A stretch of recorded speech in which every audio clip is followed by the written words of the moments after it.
हू भल वञे नेकी रहे इंसान संदी मरी हू भल वञे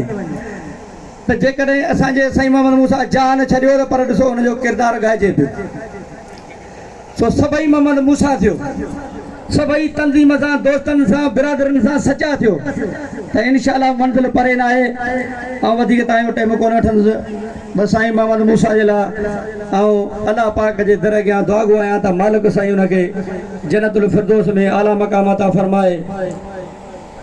ऐं उनजे पोयरनि खे उनजे औलाद खे अलाह साईं उन्हनि जा नसीब सुठा करे उन्हनि जी सुठी ज़िंदगी गुज़रे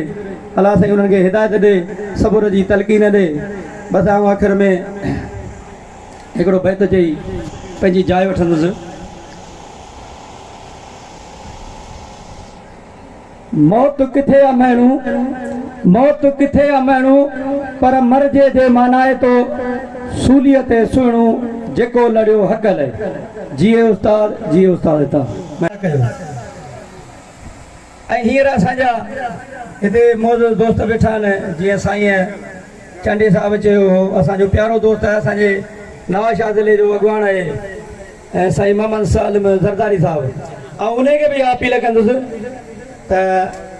असांजा वॾा आहियो असांजा भाइर आहियो तव्हां ॾिसो डिवीज़न ताईं हिकु लॻा पिया आहियूं मर्कज़ में झेड़ो लॻो पियो रोज़ का न का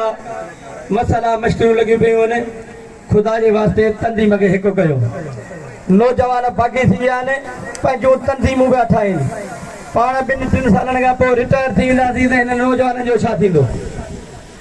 पाण उहिदनि जे पोयां चुंबड़िया पिया आहियूं असांखे उहिदा कोन था खपनि सालिम साहिब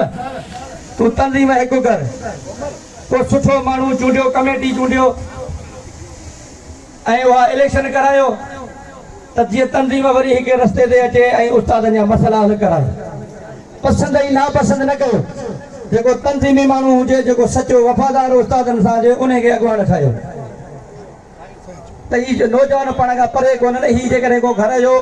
नंढो ॿार बि कारजी वेंदो हलियो त वॾे जो कमु हुनखे परचाए मथे ते हथु घुमाए वठी ईंदो हीअ नौजवान ईअं सम्झो पाण खां उहो कावड़ नथो निकिरे सो इन ते बि तव्हां ध्यानु ॾियो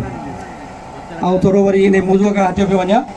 सो असांखे ॻाल्हाइणो आहे मोहम्मद मूसा ते असीं उन जी मोहबत में उन जे इश्क में हीअ सॼी जेके बि ताईं आया हो न सचो पुछो सॼो इश्क आहे जॾहिं पंहिंजे मोहबत सां साईं मोहम्मद मूसा मरहूम सां मोहबत हुई आहे रहंदी तॾहिं हिन ते कठे थिया आहियूं न त हू चवंदा आहिनि त मोहबत रखी मन में रंधा रोड़िया जन तन जो सराफन अण तोड़ इहे घाए